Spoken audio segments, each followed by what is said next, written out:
IPL 2025 के mega auction का अगर किसी टीम को सबसे ज्यादा नुकसान उठाना पड़ रहा था तो वो थी कोलकाता नाइट राइडर्स। और उनके सामने सबसे बड़ी चुनौती ये थी कि जिस सीजन को उन्होंने अपने नाम किया और वो डिफेंडिंग चैंपियन रहेंगे अगले साल, उस सीजन के लिए वो कितनी बढ़िया टीम एक बार फिर से तैयार कर सकते हैं और कितने खिलाड़ियों को वो वापस ले सकते हैं, कितने खिलाड़ियों का रिप्लेसमेंट ले सकते हैं, and can they be challenging enough to defend their crown in the IPL 2025। तो कैसा गया कोलकाता नाइट राइडर्स का ऑक्शन, वेंकटेश अय्यर की कंट्रोवर्शियल बाय का क्या मामला है, प्लेइंग 11 क्या होगी, स्ट्रेंथ क्या होगी, वीकनेस क्या होगी, पूरी डिटेल इन्फो लेकर के आपके सामने आ गए हैं। और आखिरी में 10 में से आखिर कोलकाता नाइट राइडर्स को कितने नंबर मिलने चाहिए उसके बारे में अपना ओपिनियन भी देंगे। तो चैनल को सब्सक्राइब कर लो, नोटिफिकेशन की घंटी बजाना बिल्कुल भी ना भूलना ताकि तमाम 10 टीमों की ऑक्शन स्क्वाड की रिव्यू आपसे बिल्कुल भी मिस ना हो। और हमको 100 के जाने में भी आपके सपोर्ट की देखो बहुत ज्यादा जरूरत है। And now without any further delay देखो सबसे पहले कोलकाता नाइट राइडर्स की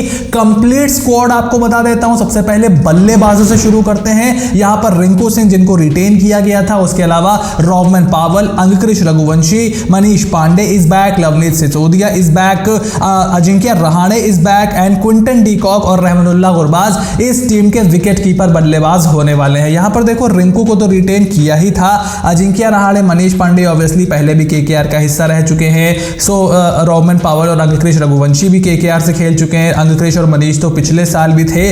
तो यहां पर सिर्फ अजिंक्य रहाणे की बाय मुझको नहीं समझ में आई, बाकी गुरबाज आपको बेस प्राइस से मिल गए। I think that was really good for Kolkata night Riders. और सबसे ज्यादा जिस चीज से मैं इंप्रेस हुआ ना कोलकाता नाइट राइडर्स की, वो थी क्विंटन डी कॉक की बाय। अगर आप हमारे पिछले साल चैनल फॉलो करते थे या उससे पहले भी फॉलो करते थे तो मैंने कई बार चैनल पर बोला है कि लखनऊ सुपर जायंट से कोलकाता नाइट राइडर्स को क्विंटन डी कॉक को ट्रेड करने के लिए देखना चाहिए, बिकॉज जिस स्किल सेट की कोलकाता नाइट राइडर्स को जरूरत थी वो क्विंटन डी कॉक बहुत अच्छे से प्रोवाइड करते थे। लेकिन ऑब्वियसली ऑक्शन में उन्होंने किसी विकेट कीपर को नहीं खरीदा। फिर Phil Salt as a replacement player आए और जिस तरीके का सीजन फिल सॉल्ट का गया था, कोलकाता नाइट राइडर्स जानती थी कि भाई उनको बाय बैक करना बहुत ज्यादा परेशानी का सबब होने वाला है। और जैसे ही क्विंटन डी कॉक का नाम पहले आया, 3 करोड़ 3.5 करोड़ के आसपास की रकम में क्विंटन डी कॉक को उन्होंने अपनी टीम में शामिल करके बहुत ही ज्यादा समझदारी दिखाई। कहीं हमारी वीडियोस तो नहीं देखी ये मुझे नहीं पता, बट बहुत ही अच्छा डिसीजन था वो। उसके बाद ऑलराउंडर्स में वेंकटेश अय्यर जिनको 24 करोड़ रुपए में उन्होंने खरीदा, आंद्रे रसल, सुनील नारायण, रमनदीप सिंह जो कि रिटेन थे, अनुकुल रॉय इज बैक और मोइन अली को एकदम ऑक्शन के लास्ट में उन्होंने खरीदा। And that is also a very good buy, very cheap buy. Maybe आप यहां पर किसी और प्लेयर की बात करना चाहोगे, मे बी ग्लेन फिलिप्स की आप बात करना चाहोगे, बट आप बैटिंग के साथ साथ बॉलिंग का स्किल सेट भी देख रहे थे। और सुनील नारायण के बैकअप के तौर पर आपके पास मोइन अली है, विच इज एब्सोल्युटली फैंटास्टिक। कहीं कोई इंजरी वगैरह इवन फॉर्म वगैरह का आता है मामला तो मोइन अली के पास आपके पास एक एक्सपीरियंस, उतना ही एक्सपीरियंस बैकअप है जैसे आंद्रे रसल का बैकअप रोहमन पावल है, तो वो भी एक बहुत अच्छी बाय है। वेंकटेश अय्यर पर जल्दी से बात कर लेते हैं। देखो वेंकटेश अय्यर के जो बाय हुई है उसको लेकर के कोलकाता नाइट राइडर्स का बहुत ज्यादा फैंस का आउटराइज हो रहा है कि भाई इतना एक्सपेंसिव वेंकटेश अय्यर क्यों है, क्या वेंकटेश अय्यर ओवर प्राइस नहीं है? तो मैं क्लियर कर देता हूं कि Venkatesh Iyer is over price. मेरा यहां पर सेम स्टांस है, चाहे वो ऋषभ पंत हो, चाहे वो श्रेयस अय्यर हो, चाहे वो वेंकटेश अय्यर हो, कोई भी प्लेयर आपके ओवरऑल बजट का 20-25% नहीं डिजर्व करता है। लेकिन मसला जानते हो कहां फंस गया? मसला फंस गया रॉयल चैलेंजर्स बेंगलुरु के साथ। जब आपने श्रेयस अय्यर को जाने दिया और आपने केएल राहुल को जाने दिया, ऋषभ पंत को जाने दिया, तो आपका प्लान ये था that you wanted to bring most of your ex players back, जिसमें वेंकटेश अय्यर थे, जिसमें फिल सॉल्ट थे, आई एम श्योर उस लिस्ट में नीतीश राणा भी रहे होंगे और काफी सारे जो फास्ट बॉलर्स पर आप टारगेट कर रहे थे, मोहम्मद शामी पर बोली लगाई थी वहां पर गुजरात टाइटंस कह रहा हूं, कोलकाता नाइट राइडर्स ने। सो वो प्लेयरों उनके टारगेट लिस्ट में थे। मसला यहां फंस गया कि आरसीबी ने कोलकाता के लिए बोली बहुत ज्यादा बढ़ा दी। आप ऑलरेडी श्रेयस वगैरह को छोड़ ही चुके थे, तो अब आप क्या सबको छोड़ते जाते? इसकी भी कोई गारंटी नहीं थी कि अगर आप वेंकटेश को छोड़ देते तो फिल सॉल्ट को आप ले लेते, क्योंकि आरसीबी का बजट तब भी आपसे ज्यादा ही रहता या आपके आसपास ही रहता। सो वो एक प्रॉब्लमैटिक एरिया था। एंड अगर आप वेंकटेश अय्यर का स्किल सेट देखो, I will place him above Shreyas Iyer and above Nitish Rana. Fast bowling allrounder, impact player के रूल की वजह से आपको उनकी जरूरत नहीं पड़ रही है, but he has really improved his fast bowling. जिन लोगों ने रॉयल लंदन वनडे कप देखा होगा उसमें उनको पता होगा कितनी बॉलिंग इंप्रूव उन्होंने की है। यॉर्कर्स मारने लग रहे हैं, मिडिल ऑर्डर में, टॉप ऑर्डर में, नंबर 6 पर कहीं पर भी बल्लेबाजी करने में सक्षम है और क्लच प्लेयर हैं। 2021 के आईपीएल के बाद शुभमन गिल से ऊपर रिटेन किया था वेंकटेश अय्यर को कोलकाता नाइट राइडर्स ने। And then obviously loyalty comes into play, क्योंकि यहीं से आपके करियर की शुरुआत हुई थी। फिर काफी सारी चीजें जो बैकड्रॉप में चलती हैं, हम लोग स्टैट्स में उसको नहीं नाप सकते कि आपका फ्रेंचाइजी के साथ कैसा रिलेशन है, ओनर के साथ कैसा रिलेशन है, मैनेजमेंट के साथ कैसा रिलेशन है। तो काफी सारी चीजें यहां पर चली हैं। ऑब्वियसली ओवर प्राइस तो है ही, उसको यहां पर कोई डिनाई नहीं कर सकता, but it is what it is. अगर आप वेंकटेश को भी जाने देते हैं, पता चला सॉल्ट को भी आप दोबारा नहीं खरीद पाए और फिर नीतीश भी आपसे आखिरी में आते आते छिटक गए, तो ऑक्शन किस तरफ जाता है इसको कोई भी डिसाइड नहीं कर पाता है। सो देखो, आपने हर्षित राणा को 4 करोड़ में रिटेन किया ही ना था, रमनदीप को 4 करोड़ में रिटेन किया ही ना था, तो आप इट इवन्स आउट। क्योंकि आप देखो, अगर आपने कहीं चालाकी दिखाई तो कहीं आपका जो था निकल भी गया पैसा। तो at the end of the day I will believe it evens out. अगर आप रमनदीप को ऑक्शन में भेज दो, आप हर्षित को ऑक्शन में भेज दो, डू यू थिंक वो 4 करोड़ में बिकेंगे? सो ओवरऑल अगर आप देखोगे तो जिस तरीके से सभी टीम गई हैं उस हिसाब से कोलकाता नाइट राइडर्स ने अच्छा ही काम किया। और बॉलर्स में यहां पर जल्दी से हर्षित राणा, वैभव अरोड़ा एक बार फिर से जोड़ी बना चुके हैं। Anrich Nortje, Spencer Johnson 2 overseas buy हैं। Umran Malik as a backup fast bowler हैं। वरुण चक्रवर्ती और मयंक मार्कंडे के रूप में एक स्पिनर भी इन्होंने यहां पर लिया है। वरुण ऑब्वियसली रिटेन थे, मार्कंडे को खरीदा है। Markande as a replacement of Suyash Sharma, थोड़ा सा डिफरेंट स्किल सेट है, बट आपको एक लेग स्पिनर चाहिए था। सूयज भी सारे मैचेस नहीं खेलते और मार्कंडे भी यहाँ पे सारे मैचेस नहीं खेलते, सो ये एक अच्छा है। वो अनुकुल रॉय आपके पास एक ऑलरेडी एक left arm spin bowling allrounder है, सो वो जो स्किल सेट है आपकी कि Varun Chakravarthy, Sunil Narine right arm off spin, Moeen Ali right arm off spin, या वरुण को आप मिस्ट्री भी बोल सकते हो सुनील के साथ। Then Markande as a leg spinner, Anukul as a left arm spinner. So bases यहाँ पर फास्ट बॉलिंग के, स्पिन के कवर्ड है। फास्ट बॉलर पे आ जाते हैं। मिचेल स्टार्क को देखो ले नहीं पाई, obviously he was also getting, मेरे हिसाब से अगर केकेआर उनके ऊपर थोड़ी और बोली लगाती तो डीसी थोड़ा और आगे जाती, बट क्योंकि केकेआर समझ गई थी कि डीसी मूड बना के आए, बाकी लोग मूड बना के आए तो हम ले तो पाएंगे नहीं, तो उन्होंने बोली रोक दी। उन्होंने फालतू की एनर्जी नहीं जाहिर की। आप 15 करोड़ तक भी ले जाते तो I think Delhi would have went there also. So ये एक अच्छी चीज हो गई। फिर डीसी को क्योंकि केएल राहुल सस्ते में मिल गए थे, सो दे कुड अफोर्ड इट कि वो सारा इवन आउट हो जाता है मामला। अंड्रिक नॉर्किया की बाय को लेकर के बहुत ज्यादा सवाल है। देखो, अंड्रिक नॉर्किया के अलावा आपके पास कोई ऑप्शन था नहीं। हेजलवुड महंगे जा रहे थे, स्टार्क ऑलरेडी जा चुके थे, जोफ्रा आर्चर महंगे गए, आपका ट्रेंट बोल्ट महंगा गया, तो ऐसा कोई ऑप्शन था नहीं इंटरनेशनल एक्सपीरियंस में जिसको आप देखो। रबाडा बहुत महंगा चला गया, सो कोई बड़ा ऑप्शन आप मुझे दिखाई नहीं दे रहा था। अंड्रिक नॉर्किया को आपने ले रखा है, भरत अरुण वहां पर है, ड्वेन ब्रावो वहां पर है। ड्वेन ब्रावो ने तुषार देशपांडे को ऐसा बॉलर बना दिया कि वो वकार यूनुस बना घूम रहा था पिछले 1-2 सालों से। अगर आप देखो तो वहां पर पथिराना के साथ बहुत अच्छा काम किया है ड्वेन ब्रावो ने, और भरत अरुण ने तो भाई जसप्रीत बुमराह के अर्ली स्टेजेस में उनके साथ काम किया है। टीम इंडिया की फास्ट बॉलिंग ट्रांसफॉर्म ही हुई थी जब विराट कोहली भरत अरुण की जोड़ी वहां पर थी as a bowling coach and as a captain. So मैं बहुत ज्यादा एक्साइटेड हूं अंड्रिक नॉर्किया और उमरान मलिक को लेकर के कि वो under Bharat Arun and with Dwayne Bravo कितना ज्यादा इंप्रूव करते हैं। बाकी आपके जो स्पेंसर जॉनसन है वो LAKR के लिए खेलते ही है MLC में। आई थिंक स्टार्क और जॉनसन के बीच में पिछले साल भी चॉइस थी। मैंने इसी चैनल पर बोला था कि अगर आप स्टार्क को नहीं खरीद पाओ 2024 के मिनी ऑक्शन में, स्पेंसर जॉनसन को जरूर खरीद लेना,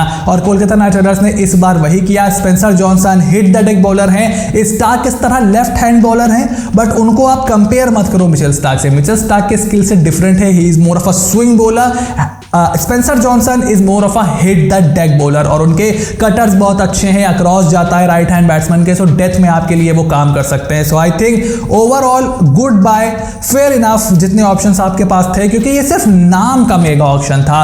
टीम्स ने रिटेन 5-5, 6-6 खिलाड़ी करके रखे थे, सो ऑप्शंस आपके पास कहने को थे लेकिन बहुत ज्यादा थे नहीं considering the budget Kolkata night Riders had. और अब अगर कोलकाता नाइट राइडर्स की स्ट्रेंथ और वीकनेस की बात करें तो देखो, सबसे पहली स्ट्रेंथ जो इस टीम की है कि इनका इंडियन कोर जो है बहुत स्ट्रांग है, one of the strongest Indian core going to the IPL 2025। देखो मुंबई इंडियंस का स्ट्रांग तो कोर हमेशा से रहा है इंडियन। कोलकाता नाइट राइडर्स की सबसे अच्छी ताकत क्या थी? उनके इंडियन प्लेयर, चाहे आप बात करो वहां पर नीतीश राणा की, चाहे वेंकटेश अय्यर की, चाहे श्रेयस अय्यर की, उसमें आप वैभव अरोड़ा, हर्षित राणा और रिंकू सिंह एंड वरुण चक्रवर्ती, जिसके भी आप नाम, मैं ऑब्वियसली 2-3 नाम यहां पर भूल रहा हूं। मनीष पांडे को जब मौका मिला उन्होंने परफॉर्म किया, रघुवंशी को जब मौका मिला उन्होंने परफॉर्म किया, रमनदीप को जब मौका मिला उन्होंने परफॉर्म किया, and this time also they have done fairly well to keep that combination intact. देखो वरुण चक्रवर्ती, रमनदीप, हर्षित, रिंकू, ये तो पहले से आपके पास थे। उसमें मनीष पांडे आप दोबारा ले आए हो, अनुकुल रॉय आप दोबारा ले आए हो, उमरान मलिक को आप ले आए हो, so it evens out. Venkatesh Iyer को आप दोबारा ले आए हो। सो स्ट्रॉन्ग इंडियन कोर इनके पास है जो कि फुल सीजन अवेलेबल रहेंगे, and I think this is one of the strongest point for Kolkata night Riders. उसके बाद दूसरा जो बहुत स्ट्रॉन्ग पॉइंट है इनका, जो आप बहुत सारी टीमों के लिए नहीं बोल पाओगे इस ऑक्शन के बाद, वो है all bases covered. Kolkata night Riders की अगर आप पूरी स्क्वाड का स्ट्रक्चर देखो, नंबर 11 तक बहुत ही अच्छी टीम है। इंपैक्ट प्लेयर के रूल के हिसाब से आपके पास मल्टीपल ऑप्शंस हैं, और रिप्लेसमेंट जो हैं वो भी ठीक ठाक यहां पर कोलकाता नाइट राइडर्स की है। और यही इनकी तीसरी स्ट्रेंथ भी है कि दे हैव एक्सीलेंट बैकअप। देखो ऑल बेसिस कवर्ड का मैं क्या मतलब बता रहा हूं, आपके पास फास्ट बॉलर्स हैं, आपके पास स्विंग बॉलर हैं, आपके पास ऑलराउंडर है। 3 फास्ट बॉलिंग ऑलराउंडर लेकर के घूम रही है Kolkata night Riders. Venkatesh Iyer, Ramandeep Singh and Andre Russell, जिसमें से वैंकी और रसल, रमनदीप का तो आप यूज ही नहीं करते हो, और रसल भी आपको बस डेथ में ज्यादातर दिखाई देते हैं या फिर मिडिल ओवर में। सो बहुत अच्छा वहां पर एक आपके पास बेस कवर्ड है। एक लेफ्ट आर्म सीमर है आपके पास, एक all and out pace bowler overseas है, एक all and out pace bowler Indian है, वैभव अरोड़ा स्विंग बॉलर है, हर्षित राणा आपके ऑल फेस बॉलर है। सो वहां पर आपका पूरा मामला कवर्ड है। जैसे मैंने बताया, वरुण है, सुनील है, राइट आर्म स्पिनर है, Anukul Roy left arm spinner है, Mayank Markande left leg spinner है। सो वो आपके सारे बेसिस कवर्ड हैं। लेफ्ट हैंडर्स टीम में है, राइट हैंडर्स टीम में है, फिनिशर ढेर सारे हैं। मनीष पांडे के रूप में आपके पास एंकर मौजूद है अगर आपको जरूरत लगे। अंकुश रघुवंशी आपके पास एक बहुत ही यंग प्रॉस्पेक्ट मौजूद है। क्विंटन डीकॉक के रूप में एक खतरनाक विकेटकीपर बल्लेबाज आपके पास है। उसके बैकअप के तौर पर रहमतुल्लाह गुरबाज आपके पास है। So excellent backups and all bases covered for Kolkata night riders. ये इनकी 2 बड़ी स्ट्रेंथ है। और उसके बाद लास्ट स्ट्रेंथ इनकी है क्वालिटी ऑलराउंडर। देखो ऑलराउंडर जो है, बहुत सारी टीम्स ऐसे जा रही है इंपैक्ट प्लेयर के रूल आने के बाद कि हमें ऑलराउंडर की जरूरत ही नहीं है, and that is the difference जो आपको खतरनाक से बहुत खतरनाक बना देता है। कोलकाता नाइट राइडर्स उसी दिन ट्रांसफॉर्म हो गई थी जब सुनील नारायण ने ओपनिंग में कमाल करना शुरू कर दिया था। बॉल से भी और बल्ले से भी उनका जानदार सीजन रहा। Same was the case with Andre Russell. और आपको रमनदीप और वेंकटेश की जरूरत नहीं पड़ी जब सुनील और रसल ने अपना ऑलराउंड का कमाल दिखाना शुरू कर दिया था। ऑलराउंडर से जो आपकी नंबर 7 पर बैटिंग खत्म हो रही होती है, वो नंबर 8 नंबर 9 पहुंच जाती है। जो आपके 6 बॉलर होते हैं वो 8 बन जाते हैं। आप एक ओवर पे रिप्लेस कर सकते हो, and that plays on the opposition mind. It gives the aura of a very strong team. So ये एक बड़ी स्ट्रेंथ यहां पर कोलकाता नाइट राइडर्स की है। टीम ऑलराउंडर्स को उतना वैल्यू अब नहीं कर रही इंपैक्ट प्लेयर के बाद, but I value them a lot. और उसके बाद वीकनेस की अगर बात करें केकेआर की, तो देखो पहली वीकनेस इनकी है कैप्टन्स की जो वैकेंसी इनकी टीम में चल रही है, एंड सेकंड वीकनेस इनकी है थोड़े इंजरी प्रोन खिलाड़ी इनके पास है, थोड़े से एजेड खिलाड़ी इनके पास है। देखो कप्तानी का मामला तो फंसने वाला है केकेआर का। Most people are believing that Venkatesh Iyer could be the captain। अब अजिंक्य रहाणे भी उनके पास हैं, रिंकू सिंह का भी नाम चल रहा है, रसल और नरेन के रूप में 2 बहुत ही सीनियर प्लेयर आपके पास हैं। नरेन तो आपके कप्तानी भी करते हैं बाकी के जो लीग क्रिकेट है अबू धाबी और वो IL T20 टाइप्स की लीग में, सो वो भी आपके पास एक ऑप्शन है। नीतीश राणा को आप खरीद नहीं पाए, सो वो चीज़ पूरी तरीके से खत्म हो गई है। सो कोलकाता नाइट राइडर्स का कैप्टन जो होगा वो बिल्कुल इनएक्सपीरियंस कैप्टन होगा IPL के मामले में। और अगर आप वैंकी के साथ जाते हो तो भाई ये बात मान करके चलो कि वेंकटेश अय्यर ने तो बहुत ज्यादा डोमेस्टिक लेवल पे भी कप्तानी नहीं करके रखी हुई है। रहाणे की आपके क्या फर्स्ट चॉइस प्लेइंग 11 में जगह बन रही है, और क्या आप एक 35-36 ईयर ओल्ड रहाणे को आप कैप्टनसी देने वाले हो थ्रू आउट दिस सीजन? ये एक मुझे नहीं लगता कि बहुत ही ज्यादा होने वाला है, मतलब ऐसे let's just put it that way. उसके बाद इंजरी प्रोन प्लेयर आपके अनरक नॉर्किया इंजरी प्रोन है, आपके आंद्रे रसल अक्सर इंजर्ड हो जाते हैं और edge is also not on his side. उसके अलावा सुनील नारायण के अपने फिटनेस इश्यूज रहते हैं। सो ये कुछ चीजें हैं जो कोलकाता नाइट राइडर्स को थोड़ा सा वीक यहां पर जरूर बना सकती हैं। बारिंग दैट बहुत ही अच्छा ऑक्शन इनका गया। मेरे हिसाब से इस टीम को आप इसी तरीके से देख सकते हो कि आपने कोशिश की अपने बहुत सारे प्लेयरों को लाने की, but at the end of the day आप जितना कर पाते थे वही किया। जल्दी से अगर इनकी प्रोबेबल प्लेइंग 11 आपको दिखा दो, इसके लिए हम एक सेपरेट वीडियो करेंगे, सभी 10 टीमों की प्लेइंग 11 की बात करेंगे। देखो क्विंटन डीकॉक नारेन यहां पर ओपन कर रहे हैं, उसके बाद Krish Raghuvanshi at 3, Venkatesh Iyer at 4, Andre Russell at 5, Rinku Singh at 6, Ramandeep Singh at 7, then Harshit Rana at 8, Nortje या जॉनसन में से जिसको आप खिलाना चाहो खिलाओ, मैं तो जॉनसन को खिलाऊंगा because of the left arm angle, then Vaibhav Arora as a swing bowler and Varun Chakravarthy as the mystery spinner and the second spinner of the team. अब देखो आप सिचुएशन के हिसाब से इंपैक्ट प्लेयर डिसाइड कर सकते हो। अगर आपको लगता है कि भाई थोड़ी सी स्पिन वाली कंडीशन हो रही है, हम लखनऊ में खेल रहे हैं, हम चेन्नई में खेल रहे हैं, मारकंडे को डाल दो, मारकंडे के साथ खेलो। आपको लग रहा है नहीं भाई थोड़ा सा सीम हो रहा है, हम वानखेड़े में खेल रहे हैं, हम पंजाब में खेल रहे हैं, तो वहां पर हमें चाहिए सीमर, आप उमरान को ले आओ, 2 ओवर उससे डला दो। कोलैप्स हो गया, बल्लेबाजी की जरूरत है, मनीष पांडे को उठा करके अंदर डाल दो, और इसके बाद भी अनुकूल रॉय और अजिंक्य रहाणे का ऑप्शन आपके पास बचा हुआ है। So I think this team completely has all bases covered। आप बस इतना बोल सकते हो पिछले साल ये टीम बहुत अच्छी थी, इस साल ये टीम अच्छी रह गई है, and that is the whole point of mega auction कि आप सभी टीमों को इवन आउट करना चाहते हो। अब बहुत सारे यंग प्लेयर हैं who do not gate there due, तो आप चाहते हो वो ऑक्शन में आए तो अपने हिसाब से पैसा लेकर के जाएं, एंड बहुत सारी चीजें इसलिए मेगा ऑक्शन के कराने के पीछे बीसीसीआई की यही सोच है। But at the end of the day I think this looks a fairly good squad, और यही यहाँ पर मेरा वर्डिक्ट है, मेरी रेटिंग है 10 में से 8.5 नंबर मैं इनको दूंगा। 1.5 नंबर वेंकटेश के ओवर बाय के मैंने काटे हैं, बट मुझे उसके अलावा कोई चारा दिखाई भी नहीं दे रहा था। So 8.5 I think it's a very good number. Try to get their players back, did what they could, यहां पर मेरी ओपिनियन है, and need a new captain if seniors clicked, one glorious season awaits for Kolkata night Riders की। अगर Sunil Narayan, Andre Russell ये लोग अपने हरकतों पे लौट आए, उसके बाद डीकॉक ने अगर इनका साथ दिया, वेंकटेश ने अगर थोड़ा बहुत कॉन्ट्रीब्यूट किया, वो तो वैसे भी आपके क्लच प्लेयर हैं, रिंकू जो पिछले 2-3 साल से कर रहे हैं, अगर पिछले साल तो रिंकू का बहुत ज्यादा जरूरत ही नहीं पड़ी थी, रमनदीप की बहुत ज्यादा जरूरत नहीं पड़ी थी आपको, वही 8-10 बॉल एक आध मैच में आपको जरूरत पड़ी, फाइनल में तो किसी की जरूरत नहीं पड़ी थी, टॉप ऑर्डर आप कितने रन बना रहा था, तो टीम बहुत हैवी थी पिछले साल।